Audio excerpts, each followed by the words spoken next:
since the focus here is on institutional investors and how they can get a bit of extra performance out of alternative data, new data sets, I'd like to sort of open up with Matthew. Maybe you start and say,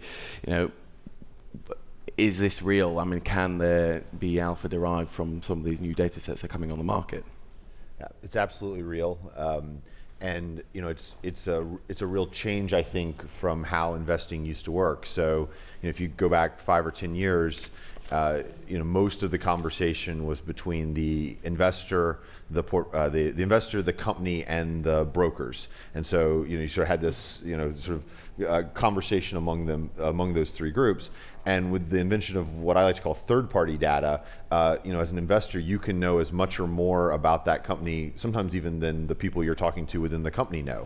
So, to make that concrete for a second, if you're wanting to understand what's going on with McDonald's, you're going to look at credit card transactions, you're going to want to look at geolocation data, you're going to want to look at app downloads, and a handful of other things, and suddenly you're going to have a very robust picture of how McDonald's is doing, and you're not going to be talking to, you're not going to have to talk to McDonald's about that. And obviously, you're going to want to as an additional part of that. But I think it's a very additive part of the investment process now. Very real. Yeah. And Mina, what do you see on the sell side then? You see the same trends? I do. We have a lot of requests. We have very different clients on the buy side. Some have a shorter horizon, some a longer horizon.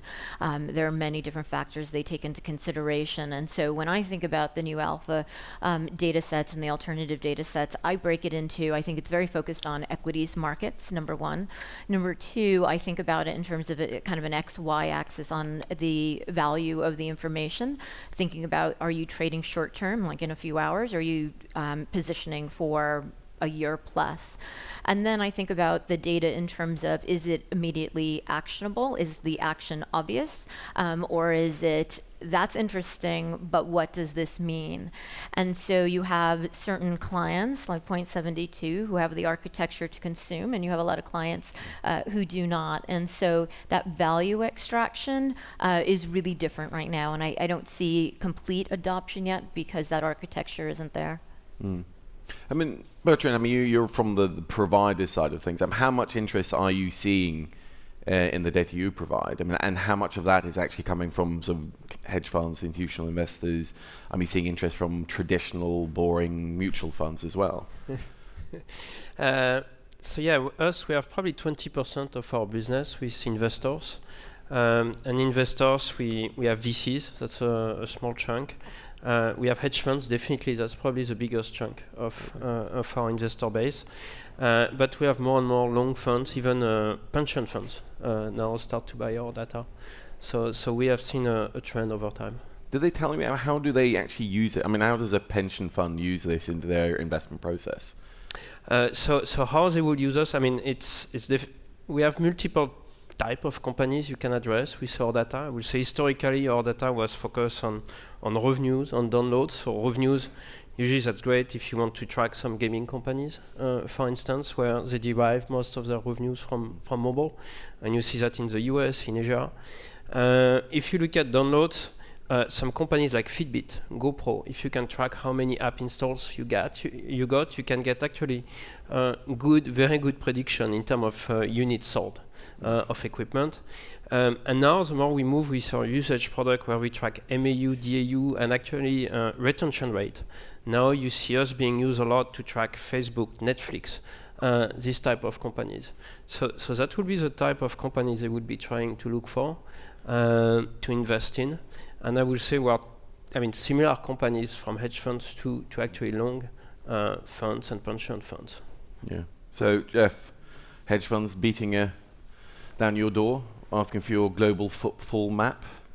Yeah. After we called Apple better than Wall Street, Chipotle more accurately, and McDonald's Q4 better than Wall Street consensus, we got a lot of phone calls, I can tell you.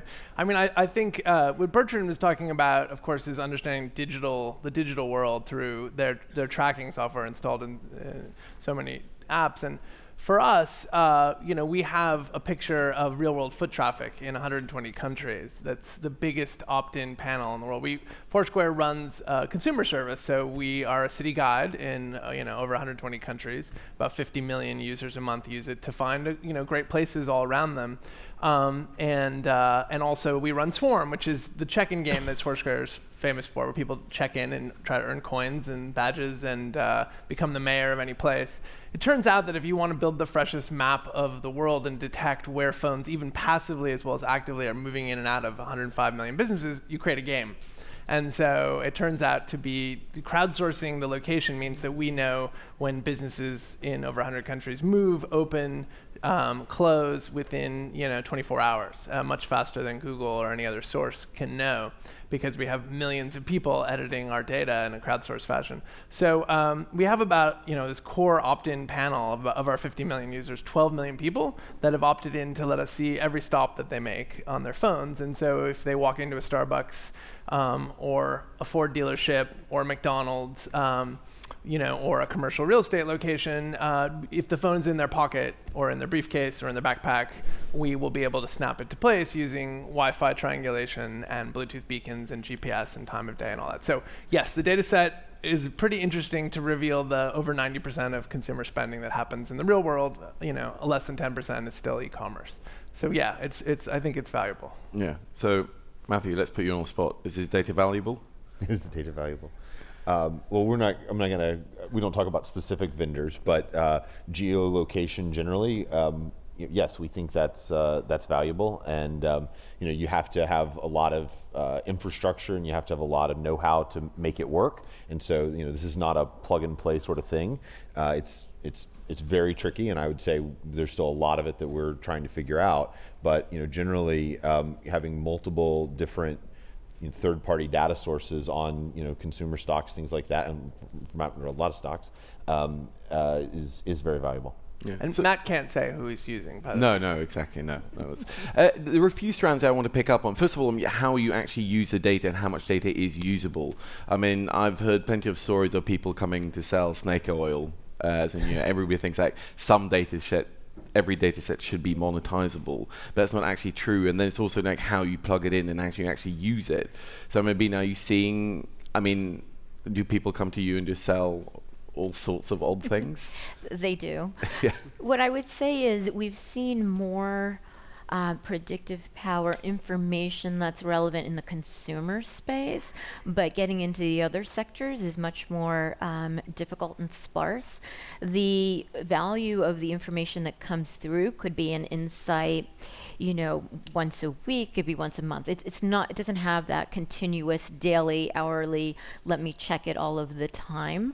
And so sometimes it's really hard to change behavior in getting that adoption because you're not consistently getting value out of it.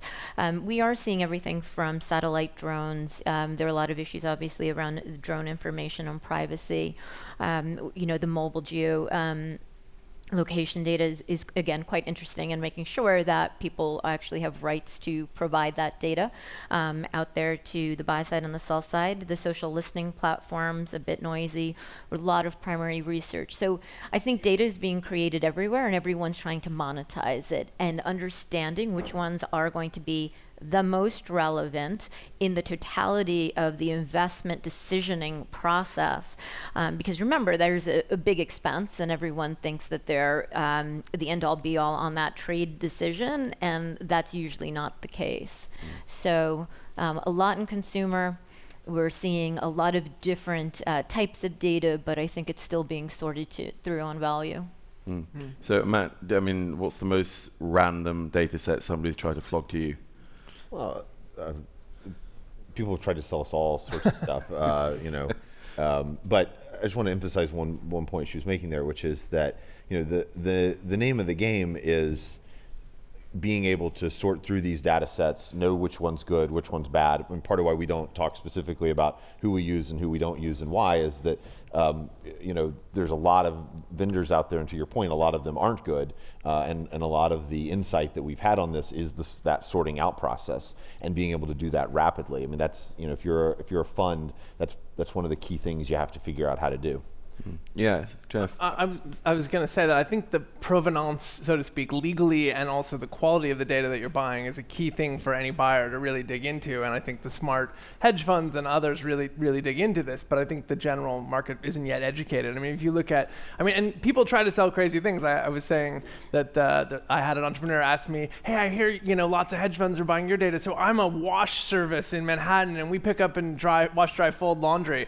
Do you think hedge funds want to know what brands of clothing we're washing? And I'm like, I think the credit card data might be a little ahead of you on that one. But the provenance is really important. So in location, in geolocation data, there are vendors out there that don't have true rights to the data. Like, they don't have opt-in from 12 million people very transparently with that. And then it's not just the legal concern, you also get quality problems. So you have to ask your vendors in geolocation, where do you get your shapes? I mean, for us, 9 billion times people have said, I'm at the Starbucks or I'm at the Ford dealership. So and it's also about the quality. A lot of third-party geolocation data is people listening to ad exchanges, for instance.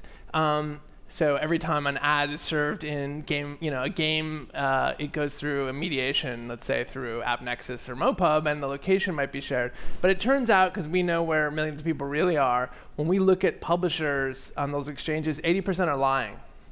80% of publishers are passing incorrect location data that isn't where the phone really is. And we know because if an app says that this device is in Central Park and we know it's in the Gramercy Park area, systematically through machine learning we blacklist those sources. But people who don't have their own user base can't tell who's lying and who's telling the truth. So you really have to get into the provenance of these different kinds of data sources. Yeah, I would like to pile on that. I have seen quite a few resellers of data, for instance, who try to sell similar of that type of data that we sell. But when you dig into, they refuse to give you their source. You don't know where it's coming from. So obviously there is a problem because you cannot validate. You cannot know if it's coming from proper ways, if the data was properly cleaned up, all of this stuff. And us, and similar to Foursquare, we have decided to own everything. We own the full process from A to Z, from making sure our terms of service are clean for the users, the clients, all the way up. Making sure MNPI treatment properly applied. We are very careful, and I think that will be the big difference between people who do everything all by themselves, fully verticalized, and the guys who try to resell some stuff. Yeah. But you better don't want to know how they get there. Yeah. And you don't only just have the quality problem. You also, if the chain of ownership of that data is not proper and properly documented, then as a fund you expose yourself to insider trading law in the sense that somewhere along the way someone stole that information and then passed it to you. We have 3 full-time lawyers who essentially just vet data vendors and establish at every step of the chain that the contract was properly done and that the ownership was properly passed. And also sort of deal with the issues around personal identifiable information. So there's a massive compliance operation that has to go side by side with the investment operation if you're going to do this and not get yourself into a tremendous amount of trouble. Yeah. So I'm interested in picking up on this strand. Even if you have, you are completely okay with the provenance of the data and it's owned by the people selling to you, at what point should we start worrying about the privacy issues, or at what point do you think people will start? Because between 1 or 2 or several data sets, you can put a very granular map of individual people. I'd be interested to hear how much people's personal details are anonymized in this data as well, and whether it's scrubbed properly, and whether that's a potential pitfall that there's only 1 or 2 scandals out there, and then suddenly the regulators will start turning their BDIs to the issue. Yeah, maybe. In our case, we are very careful not to touch that and to make sure our clients won't touch that. So we don't sell user identifiable data. We sell aggregate data by the day, by app, and that's it. Nothing deeper. And we believe it's safer for us, for our clients, and it's also a trade with our users. They access our data for free. In exchange, we are asking some rights, but we are careful not to ask too much rights. I think it's a much bigger deal in the advertising and marketing space than in the finance space. A lot of vendors are selling to both, right? So they'll come in and they'll be able to say, I can tell you who shopped here, and if you're the McDonald's across the street, you can push them coupons. For us, we like to see everything aggregated. I mean, it doesn't really mean anything that this morning you went to Starbucks or I like you, Robin, but it's not that interesting. Yeah. Whereas Exactly. what everyone in the whole country did is what we're looking to know. But a lot of these vendors who are also doing these marketing cases, and I think that's where the challenge is. I don't know if you have more of a perspective. I mean, obviously, Foursquare thinks about privacy every day, and we have 50 million users, and their privacy is paramount for us. And so everything we do is entirely aggregate and anonymous. And even when we help clients understand demographic aggregate patterns, like we know, that women 20 to 29, because they're part of our community, are shopping at, DSW instead of Macy's lately and things like that. And so, we understand these broad aggregate demographics, but we are super protective of privacy. We don't let any of the cohorts we do, get small in any way. And because that's, it's a trust that we have with our users, and they let us see their location because there's a value to them. I mean, people tell me all the time that our users, like, I leave the background location on for Foursquare. It's the only app I do, because everywhere, if I go to a new restaurant or if I turn the corner in Barcelona, it'll just ping me. It just knows I'm new to this neighborhood, and here's a great tapas place that you're right around the corner from. So there's a real exchange with consumers, but privacy and confidentiality is obviously core to that. Yeah, I mean, it'd be interesting. I mean, speaking of, like you say, the value is actually in the aggregate data rather than individual data, but still the kerfuffle that can happen. I mean, there was an example in the UK recently where, shock and horror, hedge funds were paying polling companies to do polls ahead of the Brexit vote. And I thought that was entirely unremarkable and uninteresting and kind of obvious.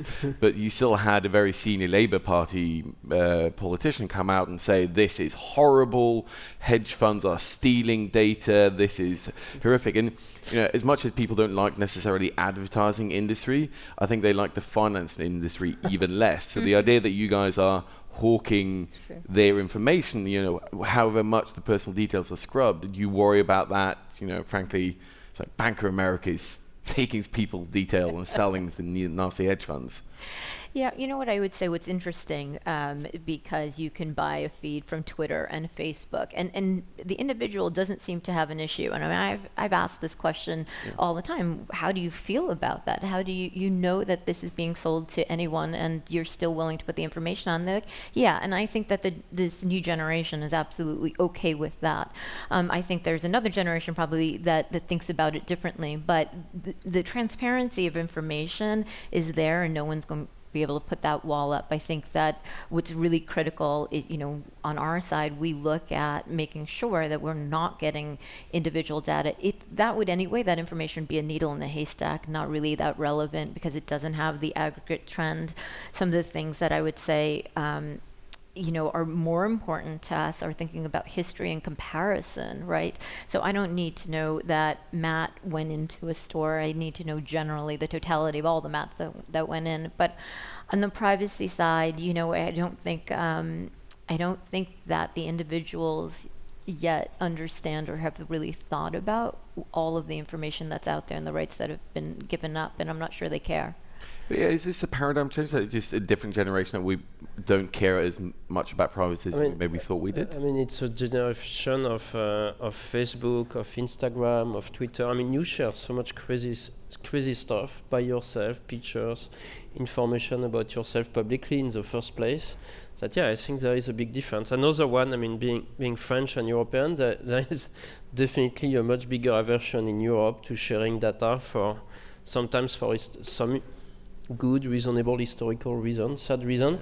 I will say more and more for crazy reason, honestly. Politicians in Europe don't seem to focus on making the economy work.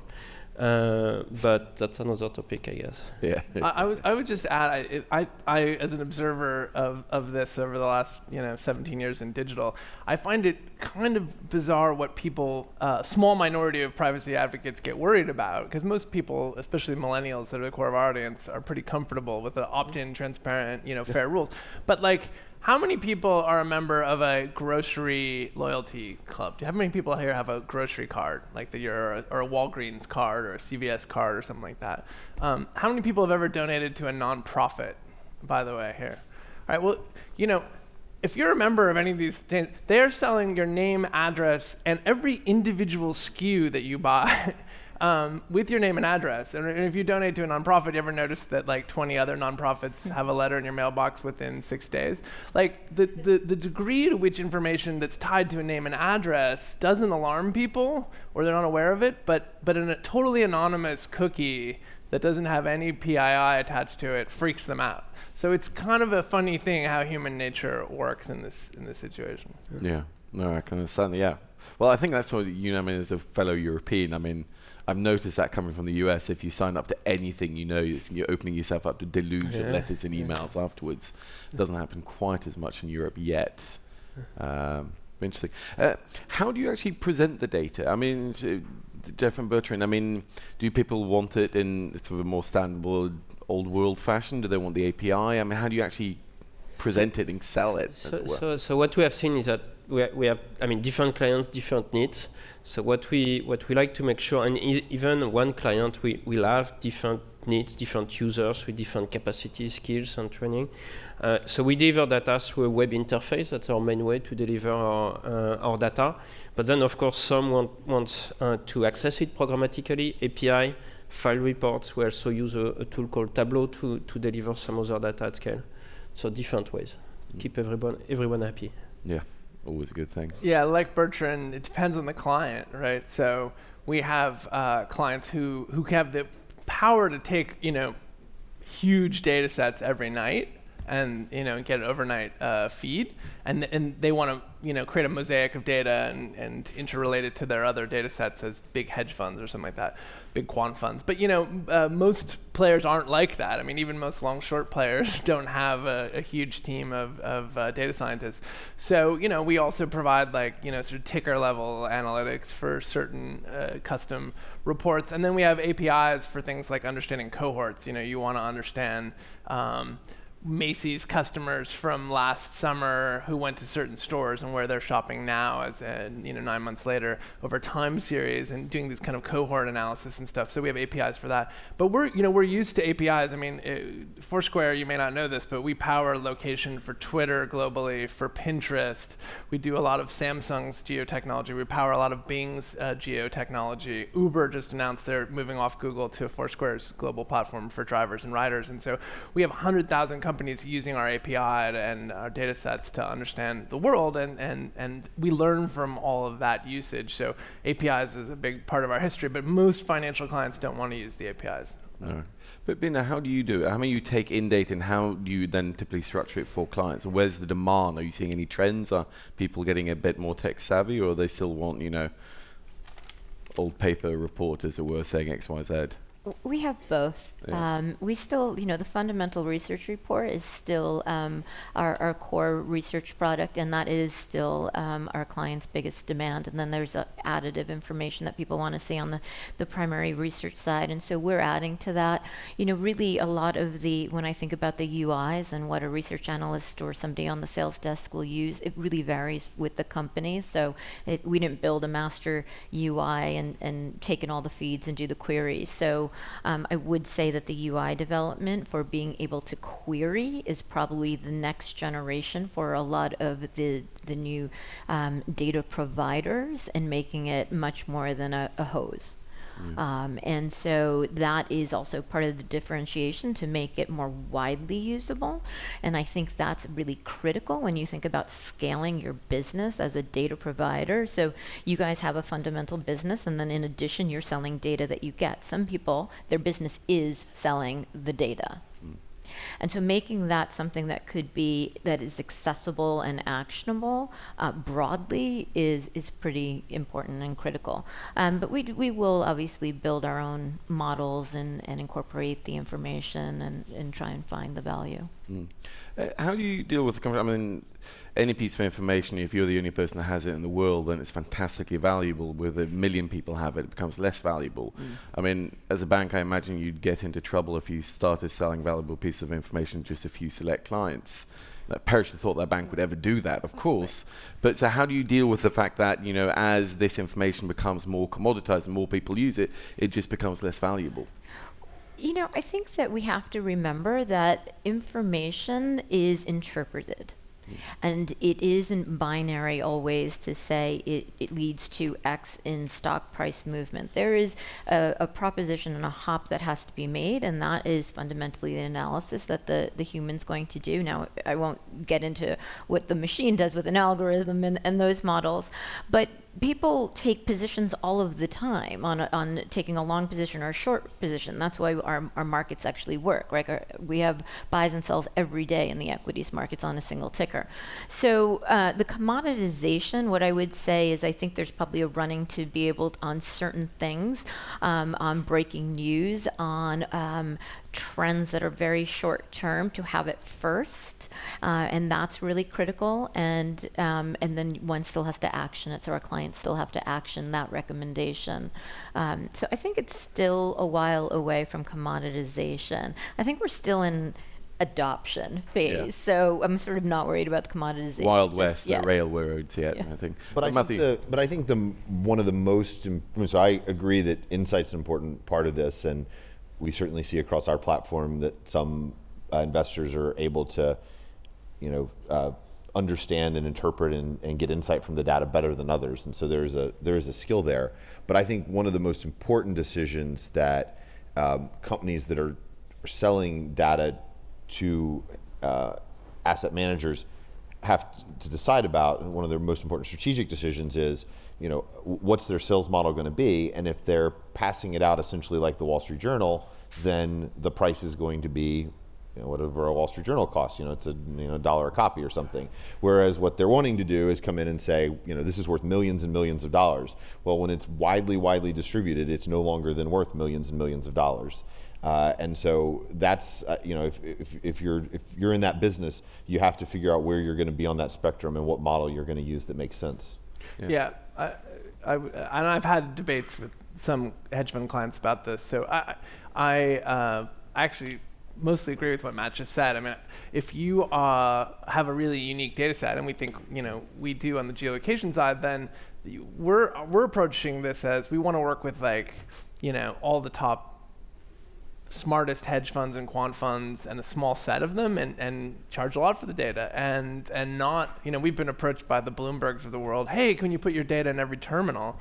And we said no, our strategy is not to commoditize, but to have some deep partnerships, and that's partly economics, but it's also learning. I mean, this panel's called the New Alpha, and for us, we're fundamentally, a consumer company. We have this trust with 50 million users, and so we're learning about where our data is predictive, like it predicted on Chipotle and Apple and then, there are obviously, Amazon is not about foot traffic, so we're not, we're learning, obviously, between McDonald's and Amazon, there's a lot in the middle, and so we're learning where foot traffic is predictive of sales in stock markets and where it isn't. And so working deeply with really smart long-short analysts helps us understand how to best leverage our data for the long term. So it's a two-way street by being more selective, I think, in the approach. And obviously we want to charge a premium for that. I mean, the FT does the same thing. We cost more than the journal, so we have readers, but that's what we charge more. But I think the hedge funds that are going to be really successful in using this data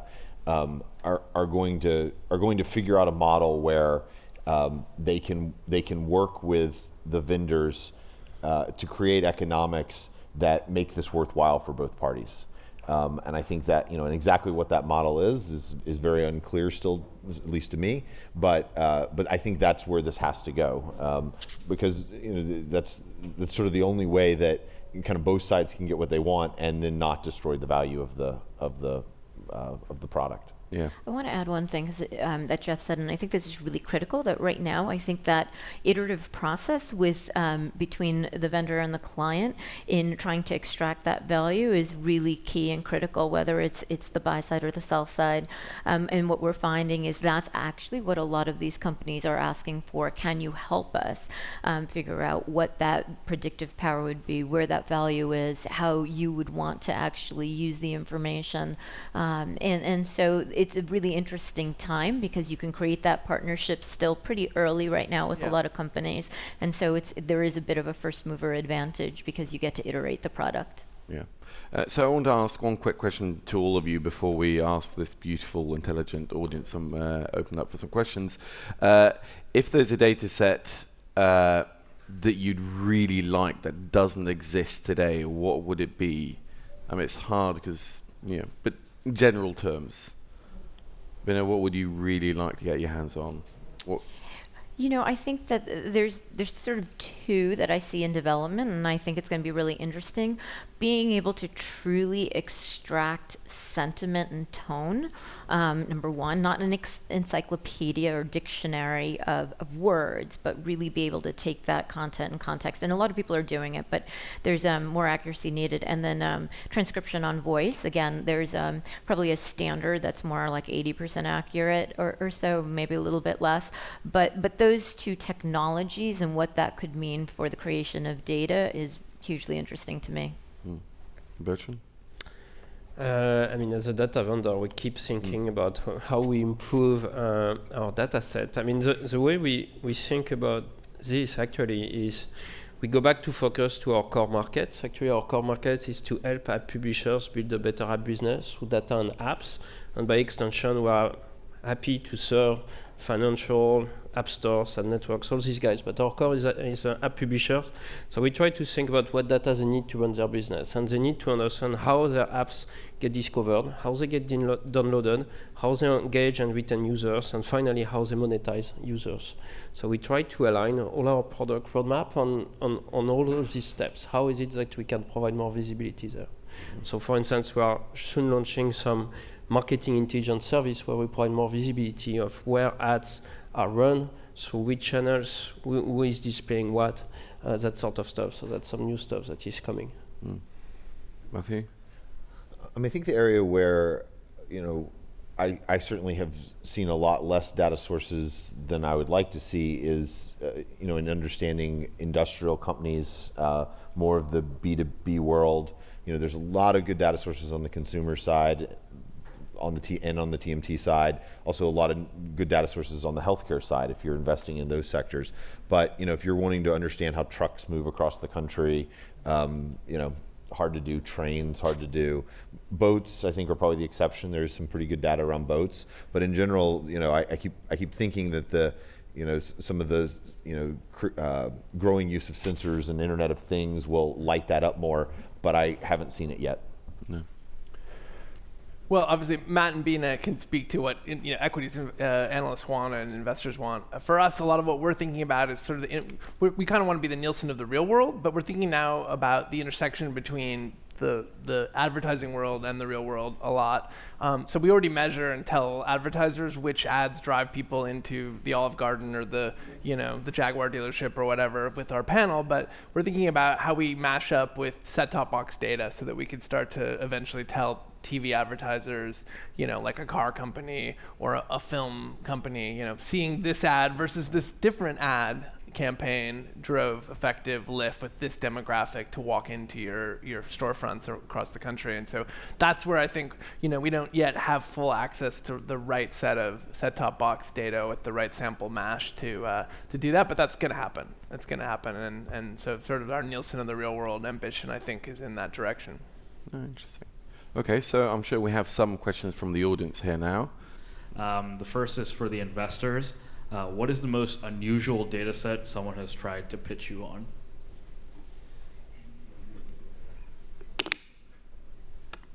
I think that's for you. If you can maybe, I know you don't want to mention specific stuff that you're not using, but maybe, Matthew, if you want to say something about, you must have come across some odd ones. Well, certainly one that I was very excited about that then crashed and burned and gets a little bit into the compliance thing we were talking about was someone told me that they had put a sensor on every oil well in America and could give me, sort of oil well by oil well exactly what was going on. The only problem with that was when our lawyers looked at it, he hadn't really asked anyone in charge whether or not he could do that. So he was right that there was the data and it was good. As best I could tell, he sort of maybe passed out $100 bills at oil wells across the country. And so that is not being used at all by us. So. Okay. Well, we've heard Jeff's dry cleaning example. I love that one. But Bina, have you come across some fun ones? One that maybe scared me a little bit more than was odd is just geolocation, just based on phones and working with a telco. and that was the first time I had really heard about that, and that was a little frightening. But by the way, and this is obviously the telcos, when they talk about having location off cell tower triangulation, the average radius that they know where a phone is 1,000 meters. You know, and so 1,000 meters is not. I mean, when I think about location, it's 2-meter accuracy or less. But when they're talking about 1,000-meter radius, that's one of the reasons why smart people aren't really buying the telco. So you can feel a little better, I guess, on that grounds. That's good to know, at least. Maybe another question? This question's for Jeff. Seems Foursquare and Swarm data self-selects to younger game players. How representative of the general population is that? Yeah, it's great. We have for institutional investors who want to dig into diligence on it, we have a U.S. census and global census and our data, and we do tilt to, we over-index in the 20s and 30s and millennials. But we have enough people in the 40s and 50s and up that we can reweight to census, like every sample does. You reweight just to census, and so that's pretty easy to do. But we have enough people, and it's very spread both globally and when I joined the company 2 years ago, I thought, maybe it'd be very coastal or very urban, but it really isn't. It's very spread across red state, blue state, so to speak, and very widely said. But yeah, we do some normalization to census. The funny thing is when I really get into it, and I'm like, I have to admit we're underrepresented in people in their late 60s and 70s, and then people remind me like, advertisers and brands usually only buy 18 to 49 anyway. So for anyone over 49, and I'm getting closer to that, like you really don't matter to Madison Avenue. Sorry.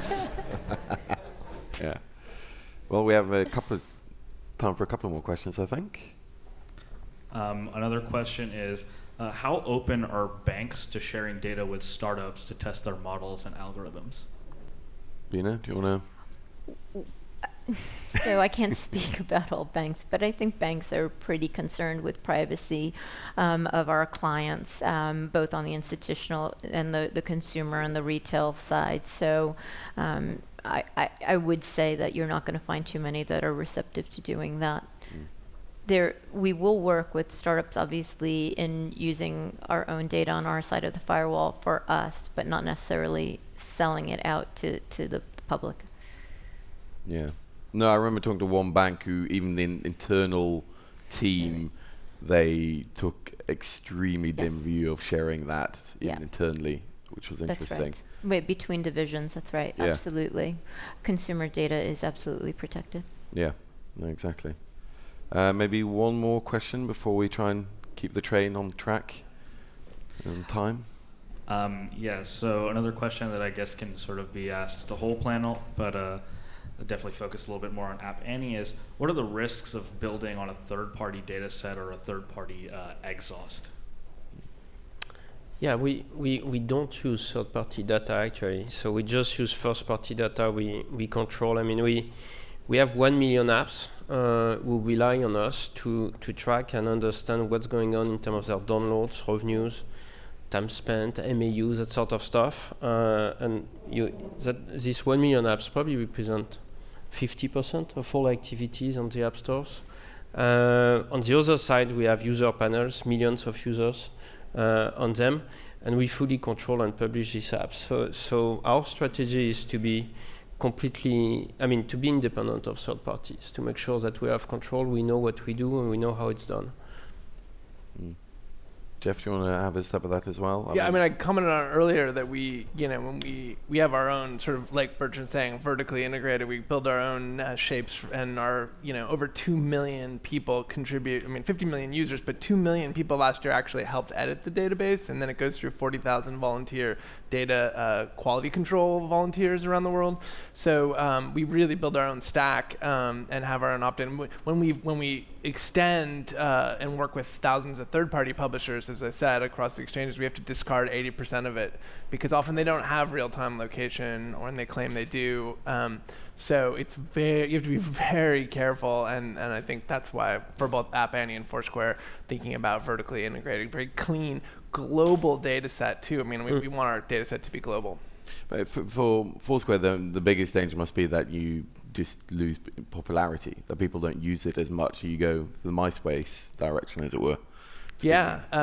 Well, obviously we brought back a lot of the magic. We split our apps, and there was a lot of user outcry. But over the last year, we tripled user engagement on Swarm, which is kind of the core way we build the shapes. And so we have more check-ins a day than in the history of the company. So I feel good about that. But we don't need 100 million daily users to build our map of the world. I mean, if you think about our opt-in panel, it's like thousands of times bigger than Nielsen already. So, but we don't need to be Facebook to be a really representative sample of the real world economy. Okay, fantastic. Well, thank you so much. If you'll give up your hands for the panel. Thank you.